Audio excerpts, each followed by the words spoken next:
Hello नमस्कार बच्चों, स्वागत है आप सभी लोगों का बेसिक शिक्षा के ऑनलाइन प्लेटफॉर्म पर।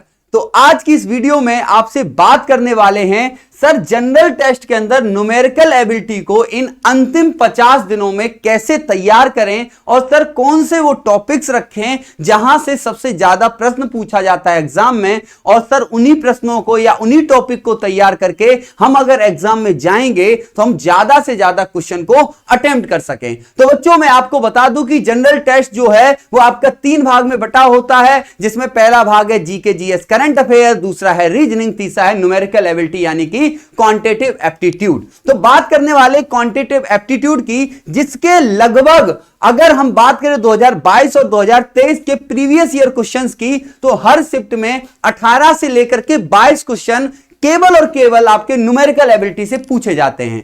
तो ये जो क्वेश्चन पूछे जाते हैं किस टॉपिक से ज्यादातर रहते हैं, इनकी हम बात करेंगे। और जो मैं आज आपको टॉपिक बताने वाला हूं, अगर आप उन टॉपिक को पढ़ करके एग्जाम में जाएंगे तो आप मोस्ट ऑफ क्वेश्चन उन्हीं टॉपिक से पाएंगे और ज्यादा से ज्यादा क्वेश्चन अटेम्प्ट कर पाएंगे। तो चलिए बात करते हैं सबसे ज्यादा आपके जरूरी जो चैप्टर हैं उनकी।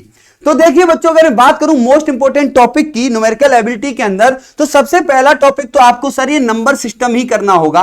नंबर सिस्टम का मतलब क्या है कि सर नंबर्स यानी जो भी नंबर्स होते हैं उनको जानना होगा, सर कौन से नंबर्स होते हैं। फिर इसके बाद आपका एलसीएम और एचसीएफ इसी के अंदर होता है, तो यहां से एक क्वेश्चन 100% पूछा जाता है एलसीएम और एचसीएफ से, ठीक है। दूसरी अगर मैं बात करूं तो जो मोस्ट इंपोर्टेंट है वो सर है आपका एरिया एंड पेरीमीटर यानी कि क्षेत्रफल और परिमाप। क्षेत्रफल और परिमाप, और जो तीसरे नंबर पे लिखा है सरफेस एरिया एंड वॉल्यूम, अगर इसको एक साथ सर रख लें तो कम से कम नहीं तो 6-7 क्वेश्चन अकेले यहीं से पूछे जाते हैं, यानी कि सबसे ज्यादा इंपॉर्टेंट टॉपिक आपका ज्योमेट्री रहता है आपके एग्जाम के अंदर। चलिए आगे बात करते हैं सर परसेंटेज आपका मोस्ट इंपोर्टेंट टॉपिक में से एक है। यह भी आपका मोस्ट इंपोर्टेंट टॉपिक है, क्योंकि परसेंटेज जब समझ लेते हैं तो इसका एक क्वेश्चन तो आना ही है, 2 भी आ जाता है, लेकिन सर इसी से जुड़े हुए टॉपिक होते हैं लाभ हानि और सर छूट का, यानी profit and loss and discount. यहां से भी आपका 1 से लेकर के 2 क्वेश्चन पूछा जाता है। तो आपके यहां पर ये 5 टॉपिक इंपॉर्टेंट हो गए। चलिए आगे बढ़ते हैं।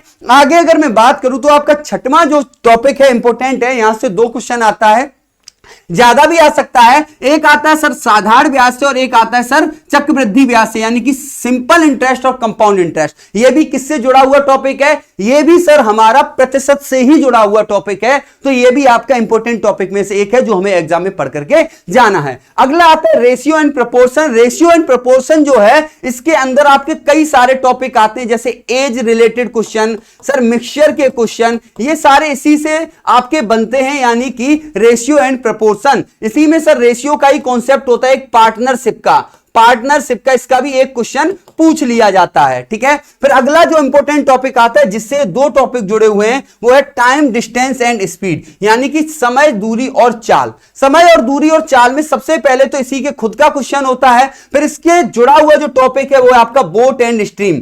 क्या है बोट एंड स्ट्रीम? यानी कि इसी में आपको नाव और धारा भी पढ़ना है, साथ ही साथ इसमें आपको पढ़ना है टाइम एंड ट्रेन, यानी कि रेलगाड़ी वाले क्वेश्चन भी आपको पढ़ने होते इसी टीडीएस के अंदर, यानी कि समय, दूरी और चाल के अंदर। अगला जो इंपॉर्टेंट टॉपिक है वो है सर आपका टाइम एंड वर्क, यानी समय और कार्य, और इसी से जुड़ा हुआ टॉपिक होता है आपका पाइप एंड सिस्टर्न, यानी कि आपका पाइप और सिस्टर्न जो है, यहां से एक क्वेश्चन आपसे पूछ लिया जाता है। पाइप एंड सिस्टर्न का एक क्वेश्चन आपसे पूछ लिया जाता है। अगला है आपका एवरेज में आपका अगर मैं बात करूं तो एवरेज से आप समझ सकते हैं सर मीन, जो कि आपका स्टैटिस्टिक का टॉपिक है, ये भी आपका इसी में मैं रखता हूं। तो इतना जो 10 टॉपिक है ये आपका मोस्ट इंपोर्टेंट टॉपिक हो जाता है आपके एग्जाम के लिए। अब सर आप ये कैसे कह रहे हैं कि सर ये इंपोर्टेंट टॉपिक है? तो चलिए बात कर लेते हैं प्रीवियस ईयर के क्वेश्चन को। मैंने यहां पर क्या किया, आपके लिए एनालिसिस किया है, यानी कि पीवाईक्यू एनालिसिस की बात कर लेते हैं। तो आप ध्यान दीजिएगा,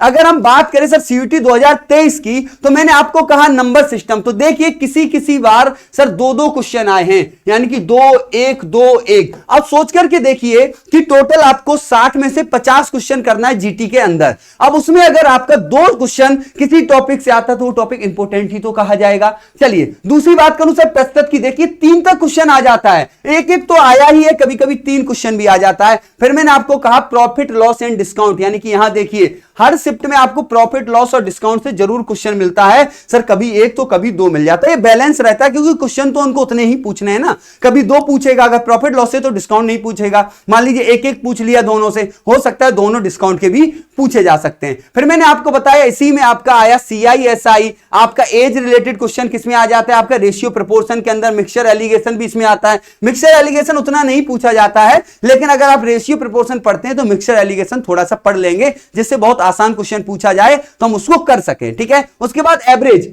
देखिए एवरेज का एक क्वेश्चन लगभग फिक्स होता है, एवरेज का एक क्वेश्चन जो है वो हमारे एग्जाम में लगभग फिक्स होता है। और टाइम ट्रेन और पाइप एंड सिस्टम, जिनको मैंने आपको टाइम एंड वर्क और पाइप एंड सिस्टम एक साथ रखा है, तो इसका एक क्वेश्चन 2 क्वेश्चन फिक्स होता है, यानी कि time and work pipe and system एक से लेकर के 2 क्वेश्चन आना ही आना है, छूटेगा नहीं। ठीक है, अब देखिए आगे बात करते हैं। आगे मैंने आपको बताया टाइम डिस्टेंस, ये तीनों टॉपिक को मैंने एक साथ रखा था। तो देखिए किसी भी शिफ्ट में जाइए, जैसे यहां नहीं पूछा लेकिन एक क्वेश्चन हर जगह पूछा है, तीनों को मिलाकर के एक क्वेश्चन हमेशा पूछता है। Area and perimeter, sir most important topic क्या है हमारा, एरिया एंड पेरीमीटर, उसके साथ सर ये सरफेस एंड वॉल्यूम। इसको देखिए ध्यान से सर, 2 1 2 3 4 2 2 3 2 और ये सर 3, इस तरीके से यहां से 2 से लेकर के 4 तक क्वेश्चन पूछा गया है। ठीक है, अगर बात करूं एलसीएम एचसीएफ जो नंबर सिस्टम में रखूंगा तो नंबर सिस्टम पर बात कर चुके हैं। फिर उसके बाद आपका क्या आया, उसके बाद यहां पर देखिए आता है ज्योमेट्री का एक और पोर्शन, कोऑर्डिनेट ज्योमेट्री। सर देखिए एक एक क्वेश्चन हर जगह है, यानी सबसे इंपॉर्टेंट पार्ट है ज्योमेट्री, जिसमें कोऑर्डिनेट ज्योमेट्री आ जाता है, जिसमें आपका 2D आ जाता है यानी कि एरिया एंड पेरीमीटर, और सर 3D भी आ जाता है, सरफेस एरिया एंड वॉल्यूम। इससे मिलाकर के आपके 5-6 क्वेश्चन आते ही आते हैं। ठीक है, चलिए तो ये तो बात होगी आपकी 2023 की केवल एक शिफ्ट की। उसी तरीके से दूसरे स्लॉट का भी यही प्रदर्शन रहा है, तीसरे स्लॉट का भी मैं आपको दिखा देता हूं, आप आराम से इत्मीनान से इसको देखिएगा।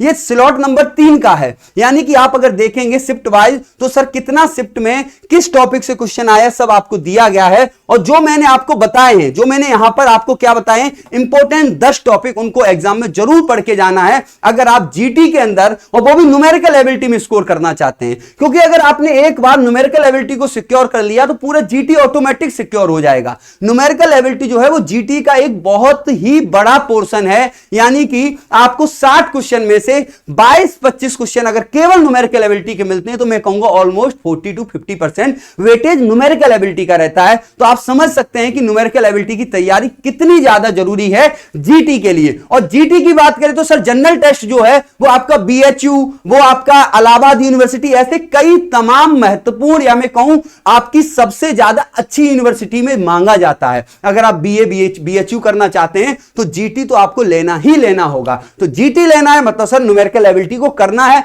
न्यूमेरिकल एबिलिटी को अगर सर स्कोर करना है तो सर ये जो 10 टॉपिक बताए हैं, इन टॉपिक को छोड़ करके एग्जाम में कभी भी नहीं जाना है। Number system, area perimeter, surface area volume, percentage, profit loss, SICI, ratio proportion, TDS, time and work, average, ये सारे आपके महत्वपूर्ण क्वेश्चन हैं। चलिए तो अब बात करते हैं, अगर आपके अभी अभी जैसे सभी बच्चों के लगभग जो इस बार बोर्ड एग्जाम दे रहे थे उनके खत्म हो चुके होंगे, और कुछ बच्चे इसमें क्या होंगे सर, 1-2 बच्चे से ड्रॉपर भी होंगे, यानी कि जिन्होंने पिछली वर्ष दिया था लेकिन उनका सिलेक्शन या तो नहीं हुआ, या उनको अपनी मन पसंदीदा यूनिवर्सिटी नहीं मिली है, या तो उन्होंने सब्जेक्ट कॉम्बिनेशन सही से नहीं लिया है। कई सारी वैरायटी ऑफ प्रॉब्लम्स रही जिस वजह से उनको पिछले साल एडमिशन नहीं मिल पाया। तो जो बच्चे तैयारी करना चाहते हैं कि सर ये जो 10 टॉपिक आपने बता दिए हैं सर, इसको अगर मैं पढ़ना चाहूं तो कैसे पढ़ूं, यानी कि सर इतने कम समय में मैं कैसे इनको समझूं, सीखूं और प्रैक्टिस करूं, तो आपके लिए लेकर के आए हैं यहां पर क्रैश कोर्स यानी कि ब्रह्मास्त्र बैच। ये आपके लिए लेकर के आए हैं, अंतिम के 50 दिनों में सबसे अच्छी तैयारी कराएंगे इसमें, यानी कि कॉन्सेप्ट विद प्रैक्टिस कराने वाले हैं। क्रैश कोर्स का मतलब ये बिल्कुल नहीं होगा कि सर केवल जल्दी जल्दी खत्म किया जाएगा, क्योंकि हमारा जो आधार है, हमारा जो विचारधारा है, वो सिर्फ आपके सिलेक्शन को कराने को लेकर के है। यानी कि कोई भी कोर्स ऐसा नहीं होगा जिसमें आपको क्रैश के नाम पे क्रश किया जाए। इसका मतलब क्या हुआ कि सर आपको इस 50 दिन में पूरा कॉन्सेप्ट के साथ प्रैक्टिस कराया जाएगा और आपको मजबूत मजबूत बनाया जाएगा उस एग्जाम के लिए, क्योंकि वहां पर लाखों बच्चे होंगे, लाखों बच्चों के साथ आपका कंपटीशन होने वाला है, तो आपको तैयारी भी उतनी ही अच्छी करके जाना होगा। चलिए, तो यही थी आपकी आज की इंफॉर्मेशन कि सर न्यूमेरिकल एबिलिटी में कौन से वो टॉपिक्स हैं जो इंपॉर्टेंट है, हमें पढ़ के जाना बहुत जरूरी है। तो आप लोगों को कमेंट सेक्शन में बताना है कि सर किस टॉपिक के लिए हम बात करें, या किस टॉपिक पर आप चाहते हैं कि हम एक वीडियो और बताएं, किस टॉपिक के अंदर क्या क्या पढ़ना है। ठीक है, मिलेंगे नेक्स्ट वीडियो में नई इंफॉर्मेशन के साथ। तब तक अपना ध्यान रखिए, स्वस्थ रहिए, मस्त रहिए, जहां पर भी रहिए बस पढ़ते रहिए, क्योंकि एग्जाम अब नजदीक है और इस वर्ष हमें सिलेक्शन लेना ही है। चलिए, tata bye bye, take care, जय हिंद।